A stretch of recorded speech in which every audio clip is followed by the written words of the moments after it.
بسم اللہ الرحمن الرحیم۔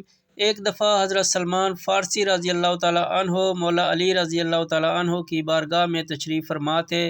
انہوں نے مولا علی رضی اللہ تعالیٰ عنہ سے سوال کیا، اے برادر رسول، کیا ہمارے والدین کی روحیں ہمارے گھر میں آتی ہیں؟ حضرت علی رضی اللہ تعالیٰ عنہ نے حضرت سلمان فارسی رضی اللہ تعالیٰ عنہ کو فرمایا کہ اے سلمان، یہ بات ذہن نشین کر لو کہ جب ہمارے آباء و اجداد وصال کر جاتے ہیں تو ان کی روحیں اپنے گھروں میں اپنی اولاد کے پاس آتی ہی رہتی ہیں۔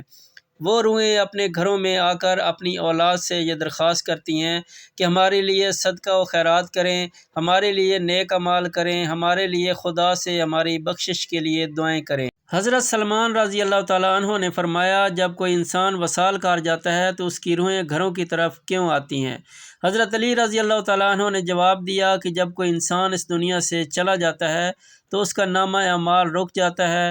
مرنے کے بعد وہ اپنے لیے کوئی بھی نیک اعمال یا دعا نہیں کر سکتا، اس لیے وہ وصال پانے کے بعد اپنی اولاد اور اپنے رشتہ داروں کے محتاج بن کر رہ جاتا ہے کہ کوئی بھی مرنے والے کے نام پر نیک اعمال کر کے دعا کرے، کوئی بھی صدقہ و خیرات کرے، کوئی بھی ان کے لیے کسی غریب کی مدد کرے تاکہ اس کا ثواب مرنے والے کو پہنچے، کیونکہ ان کے ثواب سے ان پر عذاب کم ہو جاتا ہے، ان کے درجات بلند ہو جاتے ہیں۔ یہی وجہ ہے کہ ہمارے خاندان میں جو بھی کوئی وصال کر جاتا ہے تو ان کی روحیں گھروں میں اپنی اولاد کے لیے دعائیں کروانے کے لیے آتی ہیں۔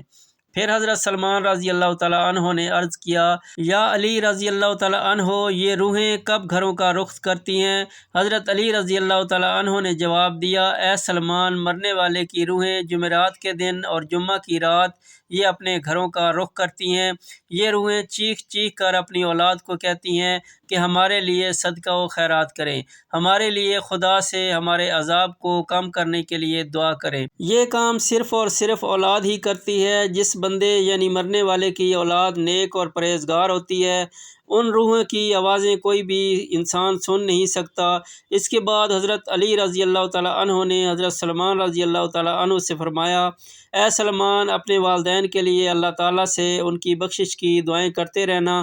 جو بھی اولاد اپنے والدین کے لیے ان کی بخشش کے لیے دعا کرتی ہے تو وہ روحیں بھی اللہ تعالیٰ سے فریاد کرتی ہیں کہ یا اللہ تعالیٰ، جس طرح ہماری اولاد نے ہمارے لیے صدقات و خیرات اور دعائیں کی ہیں، آپ بھی ہماری اولاد کو دنیا اور آخرت میں اجر عظیم عطا فرما۔ اللہ تعالیٰ سے دعا ہے کہ اللہ تعالیٰ ہمارے والدین کو بخش دے۔ اللہ تعالیٰ سے دعا ہے کہ جن کے والدین زندہ ہیں ان کو صحت اور تندرستی عطا فرمائے، اور جن کے والدین وصال کر چکے ہیں ان کو جنت الفردوس میں اعلیٰ مقام عطا فرمائے، آمین۔